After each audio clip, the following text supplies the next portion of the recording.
They asked me what it was like. Young ones mostly. Press corps, government handlers, kids in uniform who weren't born yet when it started. They want to know what it felt like to be there, to be one of the four. And every time I open my mouth to answer, I look down at my hands and the answer gets complicated. I have not had human hands in a long time. You get used to things, they tell you. You adapt. That's the human advantage, the biologists say on the news panels, the thing that makes us worth rooting for. I never argue. I just sit in whatever chair hasn't broken under me yet, and I wait for them to finish their sentences, and I think about Reed. I think about Sue. I think about Johnny. And I think about what we did in the shadow of that thing's castle when none of us were sure the sun was going to come up the next morning. This is what I remember. This is how it happened. I met Reed Richards in the autumn of the year I turned 22, which was unremarkable except that it was the year everything started, even if none of us knew it at the time. Reed was a graduate student in astrophysics. I was the guy who flew the department's test glider as a work-study job, and we became friends the way men do when they're both too stubborn to admit they're lonely, slowly. Then all at once, over bad coffee and argument. He was the most irritating human being I had ever encountered and probably the most brilliant. And those two qualities, I would learn, had a way of arriving together. He thought in ways that made other people tired. Not because he was showing off. Reed had no interest in showing off, but because the connections he made between things were so densely packed that following his reasoning felt like hiking uphill. He would start a sentence about orbital mechanics and end it with an observation about cooking that turned out, if you followed the logic all the way back, to be mathematically related to the orbital mechanics in a way you couldn't argue with. He was the kind of person who made you feel both more intelligent and more aware of your limitations in the same conversation. And if that sounds like a frustrating quality in a friend, it is, and I wouldn't trade it. He had a friend, Victor Von Doom. I always thought that name was too theatrical for a real person, but Victor was theatrical in most things. Handsome, European, sharp in a way that cut before you noticed you were bleeding. He and Reed were competitive the way brothers are competitive, with love underneath and genuine fury on top.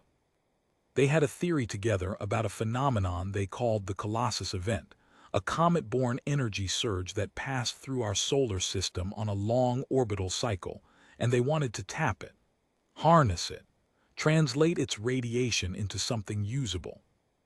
The experiment went wrong. I wasn't there. I heard it secondhand from Reed, who was white-faced and barely speaking for 3 days. There was a discharge, unexpected, violent, the kind of thing that should have killed both of them. Reed walked away with a sunburn and nightmares.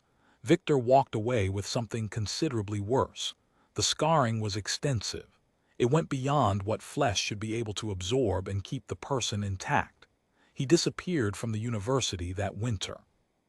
Reed spent the next decade convinced his friend was dead, and spent every hour of those 10 years trying to make good on the work they'd started together. I know now that Victor was not dead. I know now what he spent those 10 years doing instead, but we'll get to that.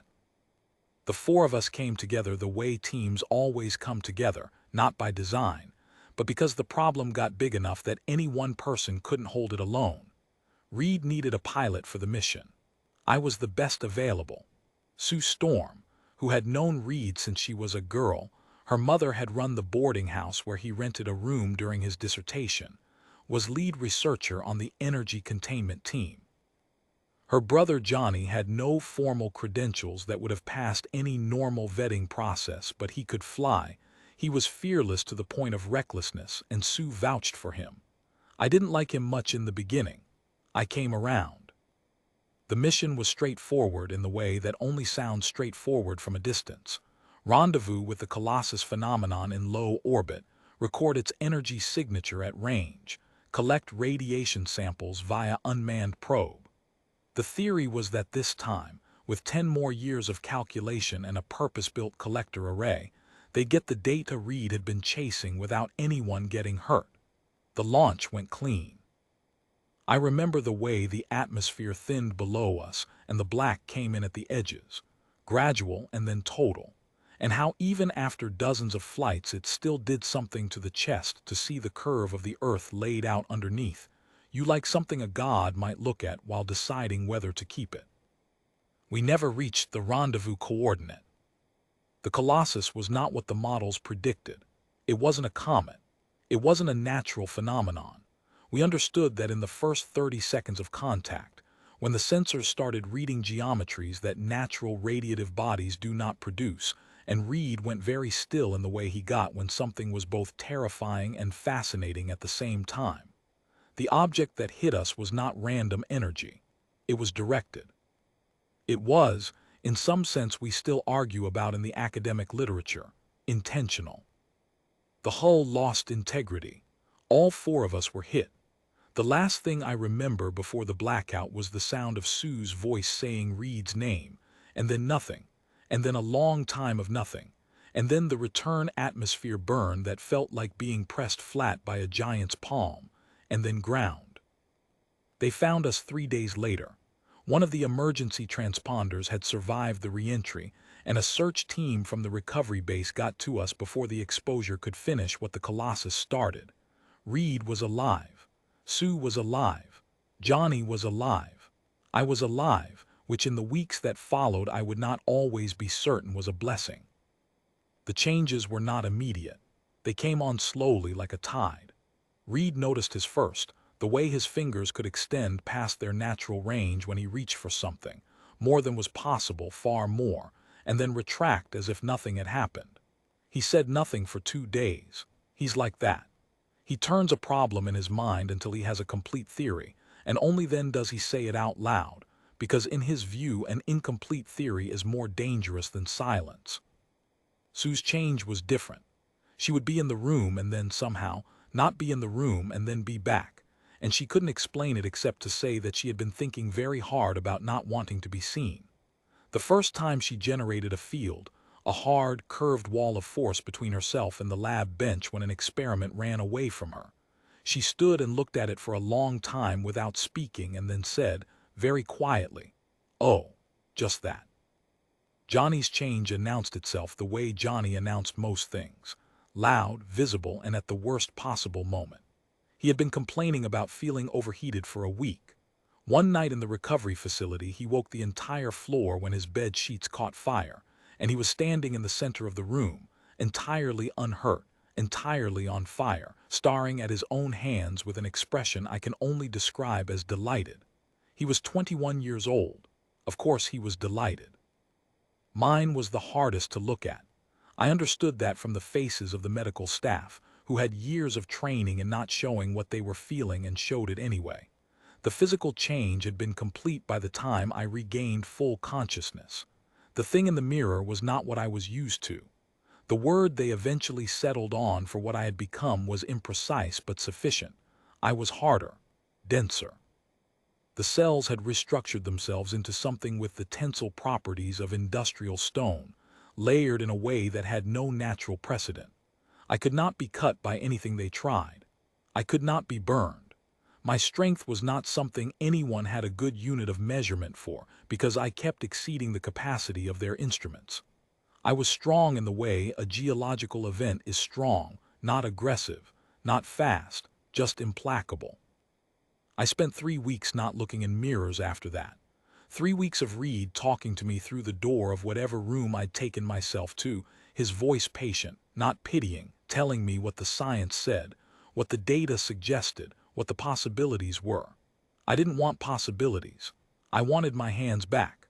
I wanted the face my mother had known. I wanted a cup of coffee that I wasn't terrified of crushing in my grip. You don't know what you are until you are asked to be it, without the form you started in. That's not wisdom I sought out. It's something the situation handed me and I had to find a use for or drown in. There were men I knew, other pilots, men I'd served with who came and sat outside the room at various points in those weeks, not saying much, just being there, showing up. That was a kindness. I didn't have language for it at the time. I have language for it now. The kindness of people who don't have a solution, but who understand that the worst thing you can do to someone in a bad place is leave them in it alone. Reed waited me out. He's good at that. Then one morning he sat across from me at the mess table and he said, "Ben, something is coming." And I looked at him and he looked at me, and I understood that the next part of this was not going to be about me at all. Not only about me. He had been reconstructing what had happened to the Colossus event data. He had been thinking and measuring and reading and making connections. And the connection he had made was this. The energy source that had changed us was not random, and it was not alone. The orbital geometry, the directed nature of the exposure, the way our bodies had been changed in ways that were not accidental but specifically, functionally useful. These were not the products of a natural phenomenon. They were the products of something that had plans. We didn't know Victor was alive yet. That came later. What Reed knew in those early weeks was that something had been watching us, something vast and patient and not human, and it was already here. They called them the architects. I don't know who named them first. The name spread through the military and intelligence channels before anyone had a clear picture of what they were, and by the time the picture got clear, the name had stuck. Architects. It was, in a grim way, accurate. They built. That was what they did, what they had always done, what the deep orbital surveys eventually confirmed they had been doing on 6 other worlds across this arm of the galaxy before they found ours. They arrived and they assessed and they calculated and then they rebuilt, reshaped. The surface geology, the atmospheric chemistry, the existing biosphere, all of it reformed according to geometries that made sense only from a perspective of pure mathematical elegance, with no concern whatsoever for what had been living there before. They were not aggressive in the way we think of aggression. There was no hatred in them, no malice. They would no more hate us than you hate the grass you level before you lay a foundation. We were, in their calculations, a prior structure to be cleared, an inefficiency in the substrate, a variable to be resolved. The thing that made them genuinely terrifying, more terrifying than their scale, more terrifying than the indifference, was the patience. They did not rush. They had never needed to rush. On every world the surveys had catalogued, the process had run to completion at whatever rate the local conditions permitted, and the local conditions had always, eventually, permitted. There were no failed engagements in their record, no worlds that had held out, no civilizations that had adapted fast enough. They had been at this since before our sun formed, and they had not yet encountered a reason to adjust their timeline for anyone. The first architect structure appeared outside the ruins of what had been a mid-sized European city. Not a ship exactly, not a building.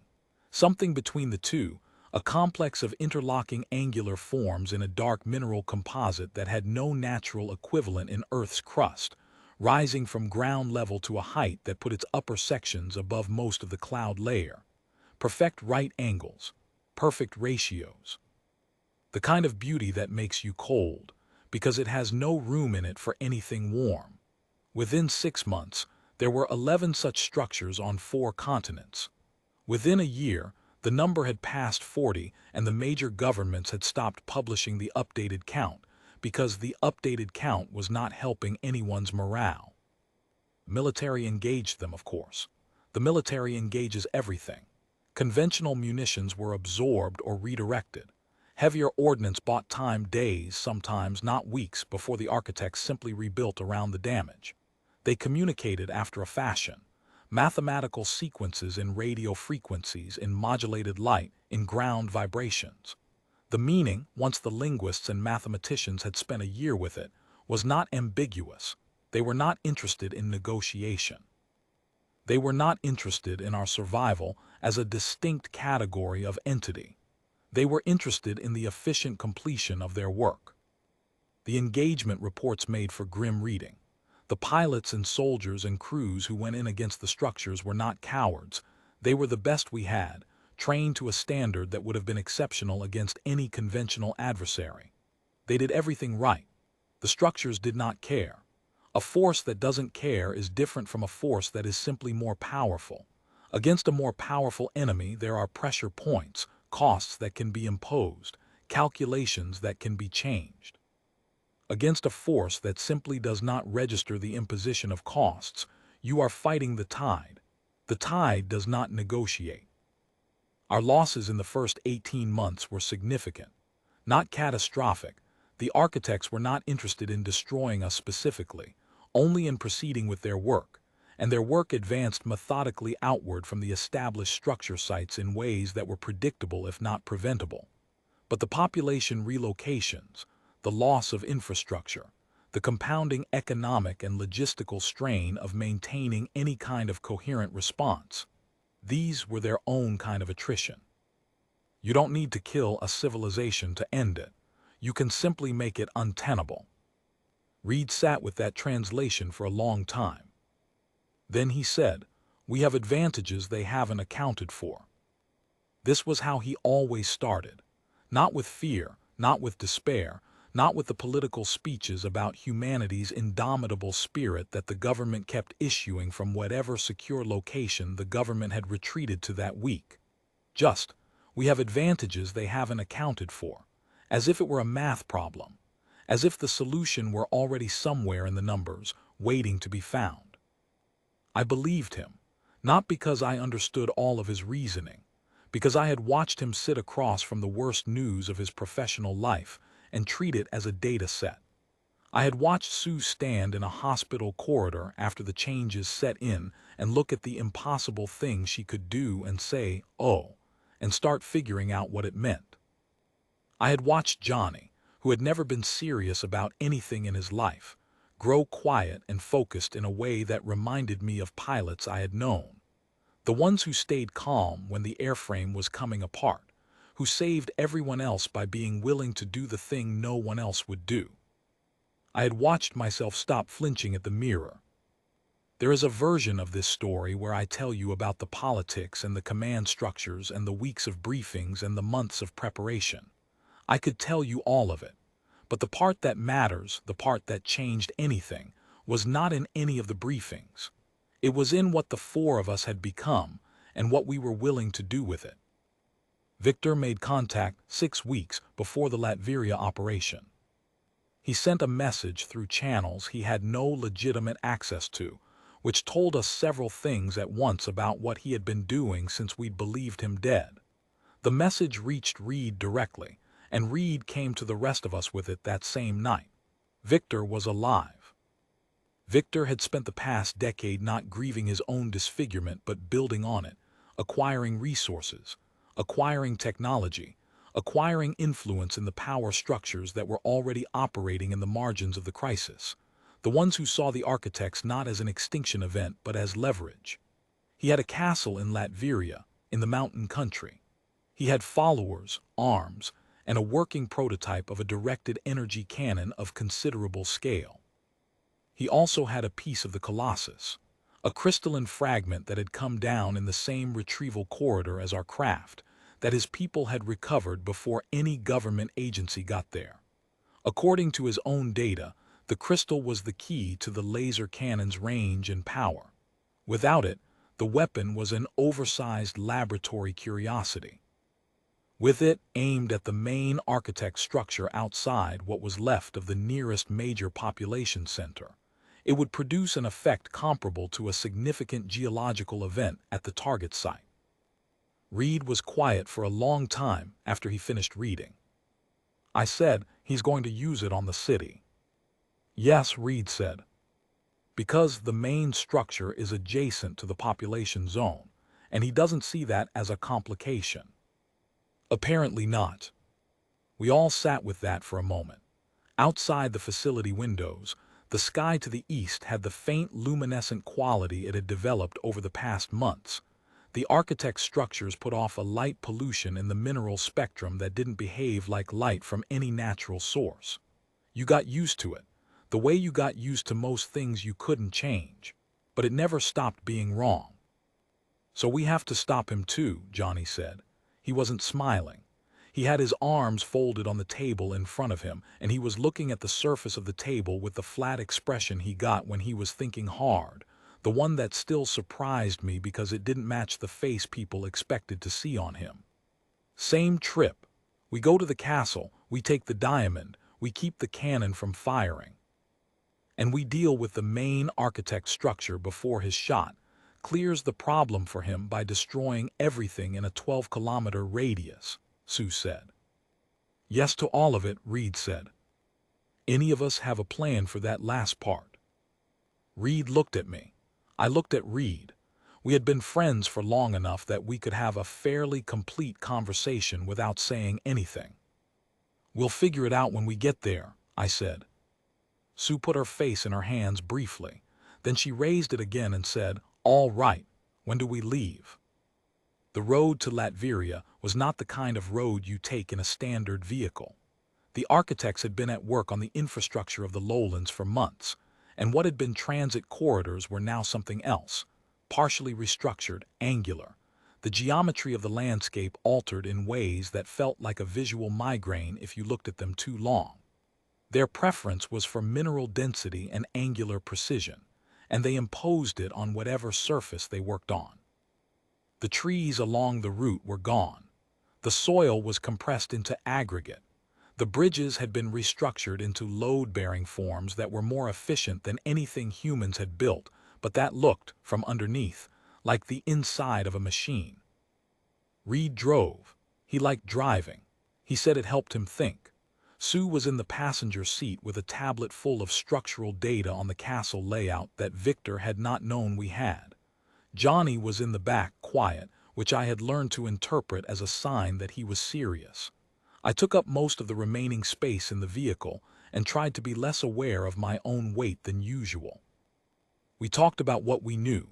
Victor had approximately 40 armed personnel in the castle compound, defectors, former military, some private contractors, men who had decided that in the current situation the most sensible allegiance was to whoever had a plan. Victor had a plan. That was not nothing these days.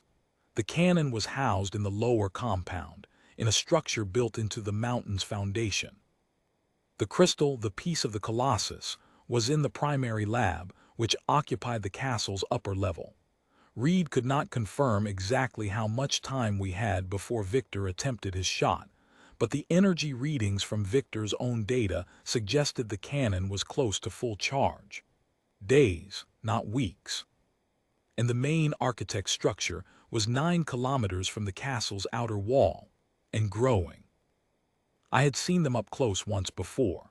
The structures. I had been part of a reconnaissance deployment 6 months earlier, before the 4 of us had started working together as a unit, when I was still attached to a conventional military element, and the generals were still trying conventional things. We had gone in to photograph and record from ground level, the sort of mission that sounds straightforward until you are standing in the shadow of a thing so large that it affects local weather, and you are trying to remember that it is not looking at you because it does not have eyes, and it does not care about you because you are not yet a structure it needs to interact with. The architects themselves were rarely visible. The structures moved and adapted and grew, but the things inside them, the entities driving the process, were almost never observed in any form you could look at directly. When they were visible, they appeared as dense, dark, vaguely polyhedral masses of the same mineral composite as their buildings, edged with geometric ridges, moving with a deliberate, slow certainty. They had no apparent sensory organs that corresponded to anything in terrestrial biology. They communicated through vibration and field geometry. They felt no pain that any of our instruments could detect. They had never, in any engagement, retreated. Not once. They did not understand why anything would. That was the thing I kept coming back to in the long nights before Latveria, not the size of them, not the indifference, the fact that retreat was simply not in their model. A human army, no matter how outmatched, has a retreat condition, a point at which the calculus of survival overrides everything else. Evolution spent a very long time building that instinct into us. The architects did not have it. They had calculated the optimal outcome and were executing the path to it, and no intermediate resistance had yet given them cause to revise the calculation. Reed believed that was a vulnerability. I was inclined to agree. There is a difference between certainty and correctness, and the gap between them is where wars get decided. We reached the outer approaches of the castle compound after dark, which was intentional. Whatever advantages we had, subtlety was among them, at least for three of us. The compound was perimeter lit with industrial floods, and the guard positions were heavy but not well staggered. Victor had built for the architects, not for us. He had not anticipated us. Sue went first. I won't try to explain exactly what she does when she goes invisible, because I have watched it hundreds of times and I still cannot make it mechanical in my mind. It is not a trick of light exactly, though it involves light. It is more like she makes a decision about whether the universe is allowed to see her, and the universe, faced with Sue Storm's absolute quiet certainty about things, generally complies. She was through the outer perimeter in 8 minutes, and the side entrance was open 12 minutes after that.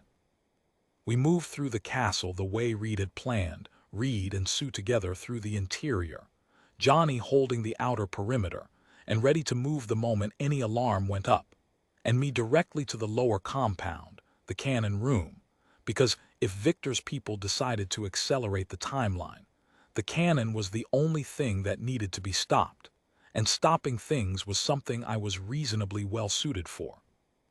Victor's men found me before I found the cannon, 4 of them in the lower corridor, with weapons that were impressive against human-scale targets. I am not, currently, a human-scale target in the way those weapons were designed to address. I was sorry about the corridor. It was old stonework and it had probably survived several hundred years before I came through it, and it did not survive me. The cannon room was below the main foundation, carved into the mountain, and the cannon itself was larger than the briefing materials had suggested. It occupied most of the space, a directed energy projector of considerable engineering sophistication, aimed through a bore cut directly through the mountain's face at a downward angle that would bring the beam to bear on the architect's structure at the bottom of the valley. The crystal sat in a housing at the cannon's focal point, pulsing with a light that was not quite any color I had a name for. The same light I had seen from the Colossus event, 10 years compressed, held in a piece of rock no larger than my fist. I took it out of the housing. The cannon's charge indicators dropped immediately to critical minimum. I was still holding the crystal when Victor found me. He had come alone, which told me something about him. He was in his armor, the kind of full-plate composite that you build when you have a decade of private resources and excellent engineering talent and a personal investment in never being vulnerable again. The face was masked, but I knew the voice. Reed had played me recordings. "Ben Grimm," he said. "Victor," I said. "You've been sent to stop me, not a question." "Nobody sent me. I came on my own, and yes." He was quiet for a moment, looking at me in the way people look at me, cataloging the changes, adjusting their model. I am aware of how I look. I have made my peace with it mostly. "The cannon was the answer," he said. "You understand that. The structure in the valley has been growing for 8 months. At its current rate of expansion, it reaches this compound in 6 weeks. Beyond that, this entire mountain range is substrate for the next phase of their construction. The laser would have stopped it, along with everything else in the blast radius." "Acceptable losses," he said, flat, certain. "They don't process acceptable losses. They process optimal outcomes. We have to be willing to do what they won't do." I thought about that. I thought about it seriously, the way it deserved to be thought about, because Victor was not a stupid man and his frustration was real, and the situation was exactly as desperate as he was treating it. The architects had no acceptable loss threshold because they had no losses. They processed setbacks as calculation errors to be corrected, not as wounds to be grieved. To beat them with their own mathematics was tempting. "You'd kill everyone in the impact zone to save the mountain range," I said. "And the architects will adapt. They'll recalculate.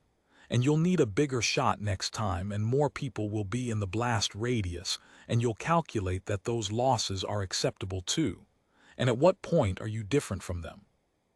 He came at me then, which was perhaps inevitable. Victor was formidable in that armor.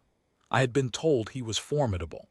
He was fast, precise, trained to a standard that most human combatants would not reach in several lifetimes, and the composite he wore could absorb and redirect force in ways that made him genuinely dangerous to most things he would encounter. He was not quite what I would call dangerous to me, but it was not a comfortable conversation either. We went through 2 more sections of the lower compound before I got a hold on him that he could not engineer his way out of, and we stopped. "I'm going to take the crystal," I said.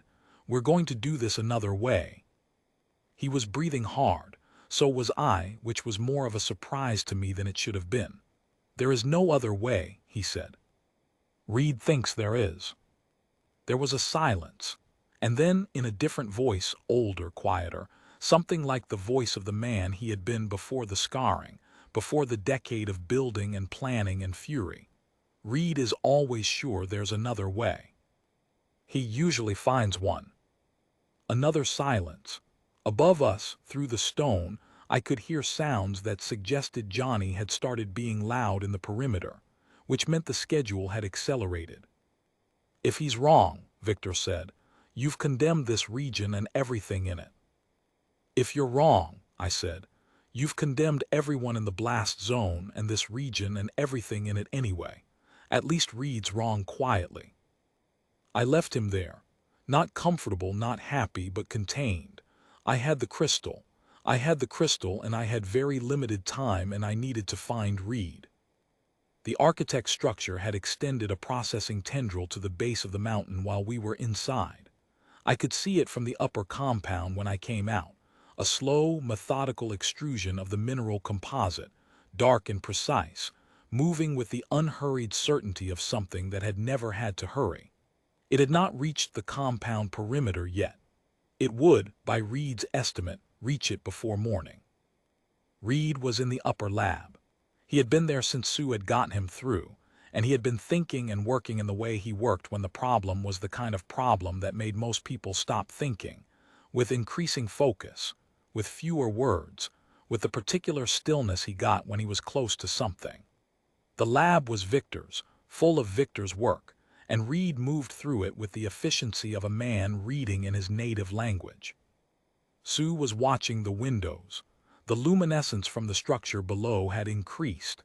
It had a quality now of attention, though I could not have defended that description scientifically. It felt like attention. "The crystal," Reed said, and held out his hand without looking up from the bench. I gave it to him. He turned it in his fingers with the delicate care he reserved for things that might break, which, given what the crystal had already survived, seemed like an unnecessary precaution, but Reed was like that. "Tell me," I said. "The Colossus event changed us," he said. "All 4 of us, specifically. Not randomly, the changes were functional. Mine gives me reach and flexibility. Sue's gives her the ability to be unseen and to project a barrier. Johnny's gives him fire and light. Yours gives you the capacity to absorb and resist force." He looked up. "These are not random mutations, Ben. These are responses. The event was not an accident. Something, or some process connected to the Colossus itself, responded to the presence of 4 human beings in a specific way." "Responded how?" Sue said. "By creating the optimal set of capabilities to address a threat that it had already calculated." He set the crystal down on the bench. "The architects have been doing this for a very long time, across multiple worlds, and every world they've processed completely, except one." He told us what the data said. The one exception, the single world in the survey record where the architects had begun their work, and then, according to their own transmitted records, withdrawn, was not a world with better weapons. It was not a world with a larger military or a more sophisticated deterrent. It was a world whose biology, faced with the arrival of the architects, had adapted, not in the sense of evolving over generations. In the sense of responding immediately, specifically, in ways that the architect processing models could not integrate into a solvable calculation. The architects had encountered a biological system that didn't respond to their stimuli in predictable ways, and rather than persist with an unsolvable calculation, they had flagged the system as anomalous and moved on. They process optimal outcomes, Reed said. They don't persist against variables they can't model. That's not inefficiency, it's how their system is designed. They never needed to develop the capacity to persist through the unmodelable because they've never encountered it before.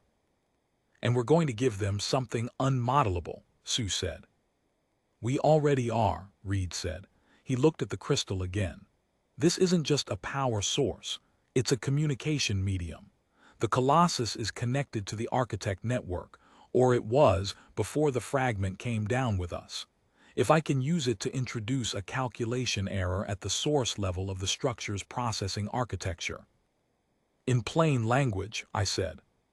He took a breath. I can talk to it. I can give it a problem it can't solve. But to do that, someone has to be inside the structure when I transmit. The crystal's range is short. The field it produces decays rapidly over distance. Someone has to carry it into the structure and hold position while I work. I looked at the crystal, I looked at my hands. I'll go, I said. The processing field inside those structures is considerable, Reed said. It would be lethal to normal tissue. To your tissue, he paused. Probable survival with significant disruption to the restructured cell matrix. That's a long way around saying maybe. It's an accurate description of what the math says. Okay, I said, so maybe I make it and maybe I don't. What happens if I make it? If you maintain position for approximately 4 minutes while I transmit through the crystal, the error propagates through the local processing nodes, and the structure enters an anomaly loop it can't resolve. It flags this location as unmodelable. It withdraws. And if it doesn't work? Reed looked at me steadily. Then we'll know I was wrong. All right, I picked up the crystal. It was warm against what passed for my skin. The color in it was moving, alive in some way that wasn't easy to look at directly. What are the 4 minutes going to feel like? He was quiet for a moment. Then, I don't know. I appreciated the honesty. Johnny was outside when I came through the compound doors, standing on the outer wall with his arms slightly spread, and a corona of light around him that had nothing to do with the compound's floods. He had been keeping Victor's perimeter people busy, and the evidence of that was scattered across the outer courtyard in the form of melted weapon housings and scorched patterns on the stonework. He looked at me when I came out. He looked at the crystal. His face was the face of a man who had been doing hard work and was not done yet and knew it. That's the plan, he said. That's the plan. He nodded once. What do you need from me? When I go in, I said, they're going to notice. The structure's going to respond. I need you to make sure that response is aimed at something it can't process fast enough to stop me reaching the center. He looked at the structure below in the valley, at the dark mineral mass of it lit from within by the cold geometric light.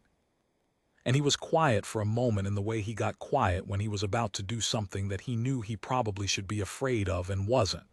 You know, he said, when I was a kid, I used to think the worst thing that could happen to you was being ordinary, being the person who didn't matter, who nothing happened to. He paused. I was a very stupid kid. You grew out of it, I said. He smiled. It was a real smile, not the performance he used on strangers. Mostly, go on, I'll keep it busy. Before I left, I checked on Victor one more time. He was where I had left him, which suggested he had made a decision or was still making one. There was a long silence between us in the lower compound room with the dead cannon, and then he said very quietly, "If this doesn't work, Grim, you have condemned more people than my shot would have." And I said, I know. That's going to sit on me for the rest of my life if I'm wrong. But the shot was going to sit on you too, and you'd already made your peace with it, and I'm not built that way. He didn't answer that. I didn't expect him to. I was not trying to win an argument. I was just being honest, the way you are with someone you're about to leave behind in an uncertain situation, because it might be the last honest exchange you get. What followed is hard to put in sequence, because sequence stopped making sense partway through. I can give you the pieces. I went down the mountain toward the structure.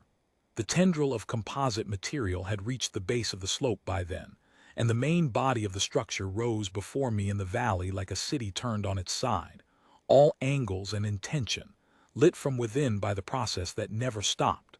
The ground near it had been reshaped, the soil compressed and realigned, the natural topography replaced by something more efficient. Nothing grew within several hundred meters of the outer wall. The air had a quality of weight to it, pressure without wind, the signature of the field the structure generated in continuous operation. Walking toward it, I had time to think about all the things I had told myself I would think about if I ever had 4 uninterrupted minutes with nothing to do but hold still and be present. The things you defer because the present is always too loud, and the deferred things are always quieter than the noise.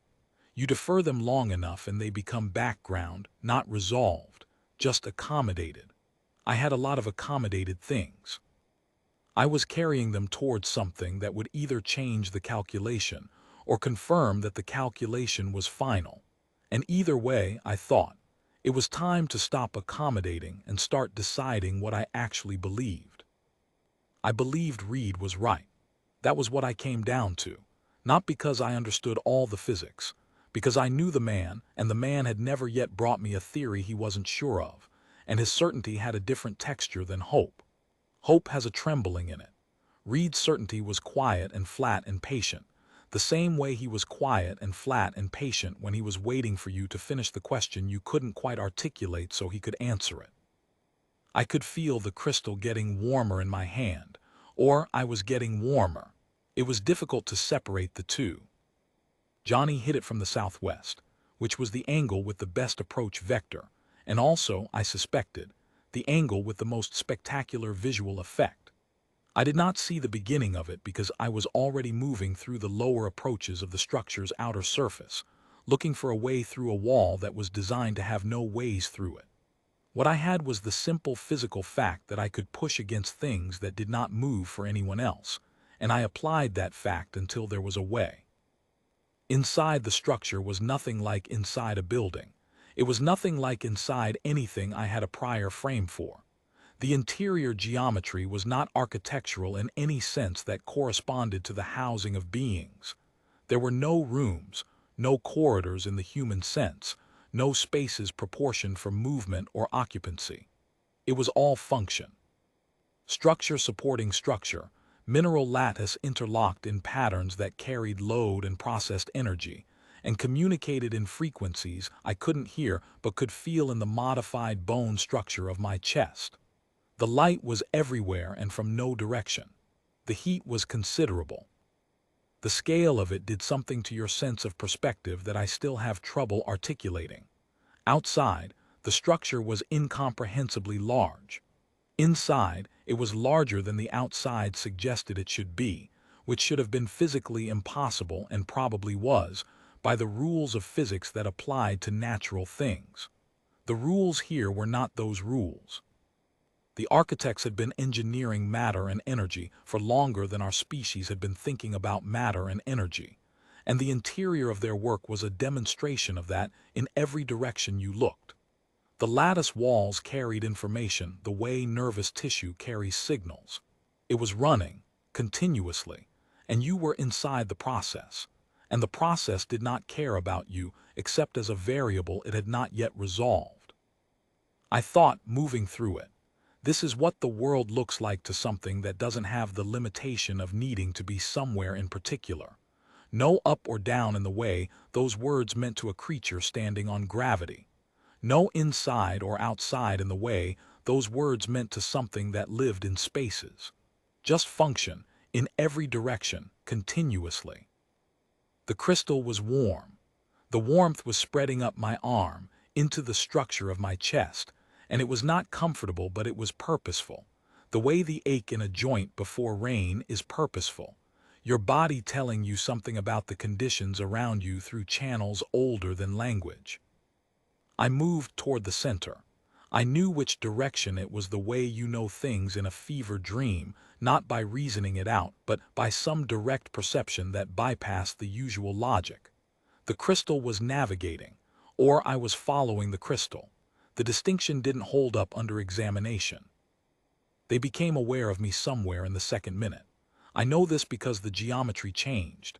The lattice walls around me began to shift and close, the architect's equivalent of an immune response, the structure trying to resolve the variable that had entered its interior. Forms that I cannot describe accurately began to converge. Dark, angular, dense in a way that had nothing to do with ordinary mass. They did not make sound. They communicated through the vibration of the material around them. And what I felt in my chest from that communication was not anything I would call language, but it carried the unmistakable structure of a calculation being run. They were running the calculation for what I was and what I would do and how to resolve my presence. They were wrong. I was not a resolvable variable. That was the point. That was what Reed had understood from the data, not that we were stronger than them, not that we had better weapons, but that we were the category of thing their system had not built in a resolution path for. A body that was organic but stone. A woman who was there and not there simultaneously. A young man who was also a fire that followed its own rules. A scientist who could reach into any problem and find the part of it that wasn't finished being discovered yet. None of these things computed. None of them mapped onto the processing models. The calculation kept returning anomaly flags, and the anomaly flags kept accumulating, and the system kept trying to run a resolution that wasn't there. 4 minutes, Reed had said. I held position. I held the crystal. The forms closed around me, and the field they generated applied itself to my body with a force I have not got a human unit of measurement for, and I held. My structure was disrupted in the ways Reed had said it would be. Some of the disruption was significant. I held. There is a thing that happens when you are in a situation where dying is a real possibility, and you have made your peace with it as best you can. Time doesn't slow down the way people in movies say it slows down. It doesn't accelerate either.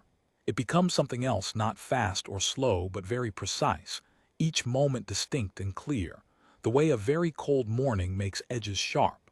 I was aware of the crystal in my hand. I was aware of the field pressing against the restructured cells of my body. I was aware, somewhere above and to the west, of the specific quality of light that was Johnny, not the fire, which you can see from a distance, but the thing behind the fire, the something that was Johnny Storm before it was anything else.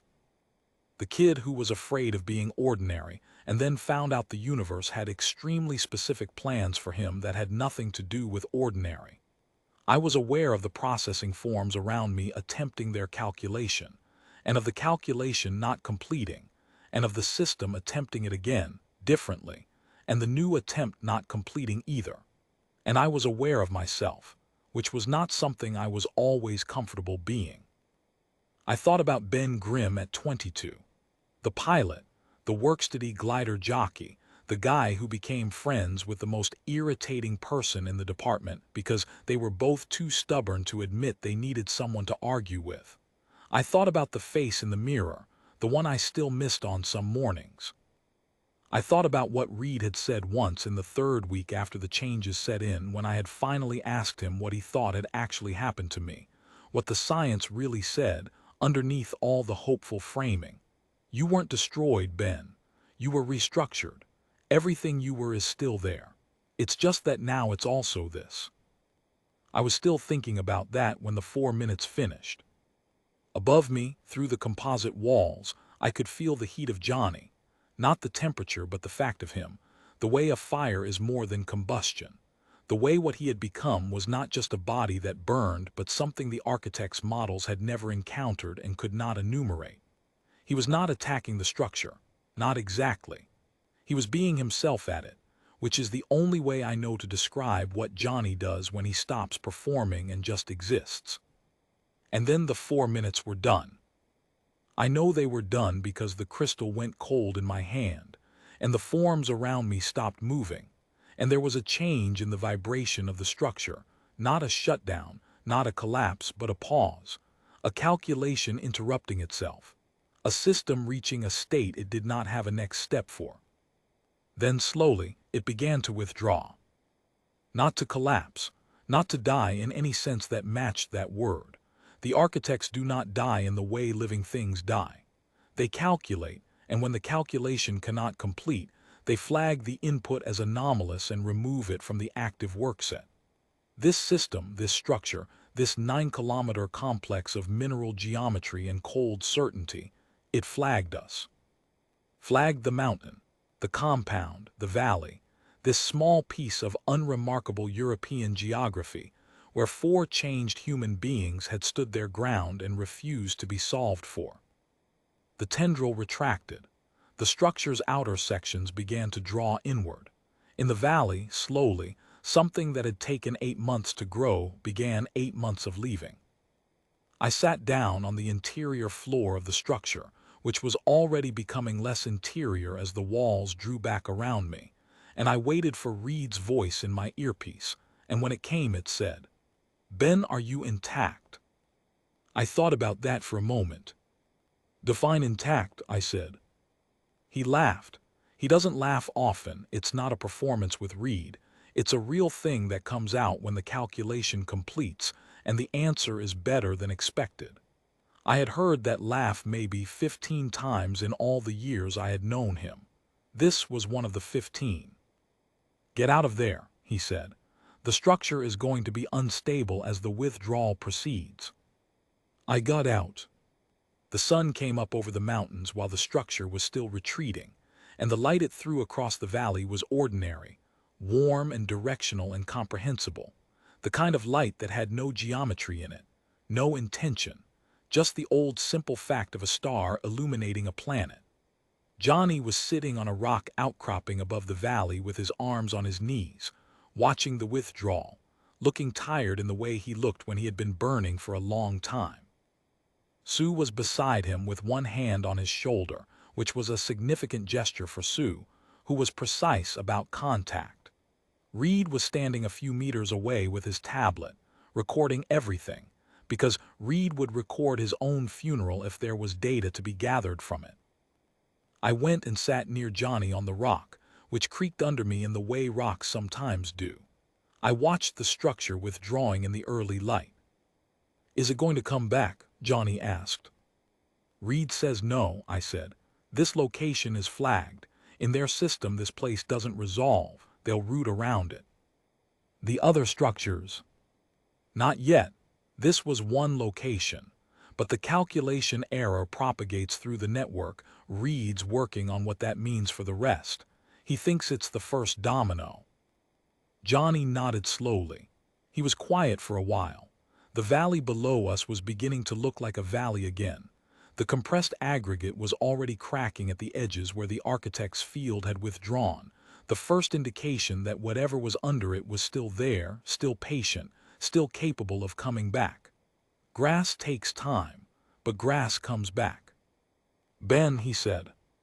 "Yeah." "What are you going to do after?" I thought about the question. It was a real question, the kind that deserved a real answer, and I turned it over for a moment the way you do when the person asking it is someone you've come through something large with, and their curiosity carries weight. "I don't know," I said. "Keep going, I guess, be what I am." He didn't say anything to that. He didn't need to. The retreat of that first structure was confirmed by satellite within 48 hours. Reed's transmission had propagated through the architect network in ways that even he was still mapping months later. The other structures showed anomalous behavior patterns within days, and over the following year, one by one, in the slow, deliberate way they had arrived, they withdrew. Not all at once. Not without pain, not without loss, not without the long, hard work of people in other places who fought their own versions of the same fight with the tools they had. But the calculation had been disrupted at the source, and a system built on the premise of perfect resolution had encountered something it could not perfectly resolve, and it had done what its design required. It had moved on. Victor disappeared from the castle before the governments arrived to secure the compound. No one ever confirmed where he went. Reed received one more message, months later, brief, no return path. It said only, "I was not wrong about the approach. Only the target."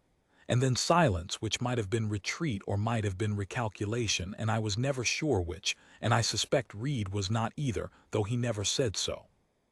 Reed and Sue were married in the spring. Small ceremony outside, in a field where the soil had just started to break back through the architect's compressed aggregate, the first new growth coming up through the cracks. I stood at Reed's side, because that was what he asked me to do. I wore a suit that a very patient tailor had spent considerable effort producing for a body that most tailors would have declined to attempt. Johnny set off what I can only describe as an involuntary celebratory flare when they kissed, which startled everyone except Sue, who had clearly anticipated this and was already smiling before the light arrived.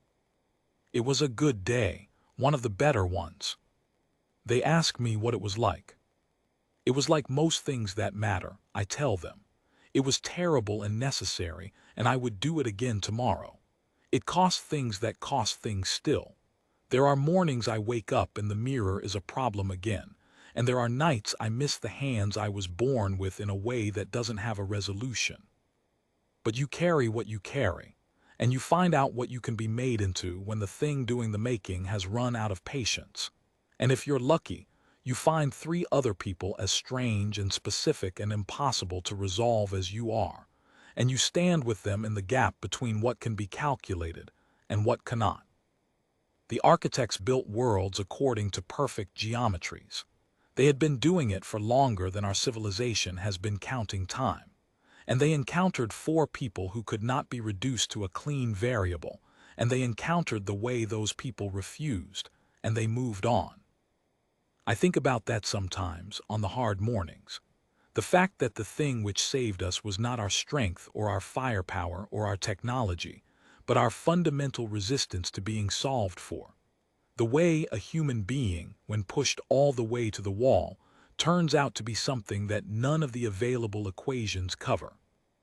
The field is still there, around what was the main structure site. Grass has come back, some trees. The aggregate is breaking down slowly into something that will be good soil in a generation or 2. Nobody builds there yet. People leave things at the edge of the old perimeter, flowers. Sometimes, notes. The kind of thing people leave at the sites of battles, the gesture that says, "We know what happened here and we know what it cost and we are not going to pretend otherwise." I went once early morning, no one else around. I stood at the edge of the field and looked at the sky, where the light was ordinary and warm and directional and had no geometry in it. I thought about Reed's voice in my earpiece. I thought about Johnny on the rock. I thought about Sue's hand on his shoulder. I put my hand in my jacket pocket and felt the absence of the crystal, which Reed has in his lab now, behind glass, labeled in his precise handwriting. And I thought, we are still here. That is not a small thing. That is, when you look at it clearly, in the plain light of a morning after the calculations have all been run, and the variables have all been accounted for, the only thing that was ever the point. We are still here.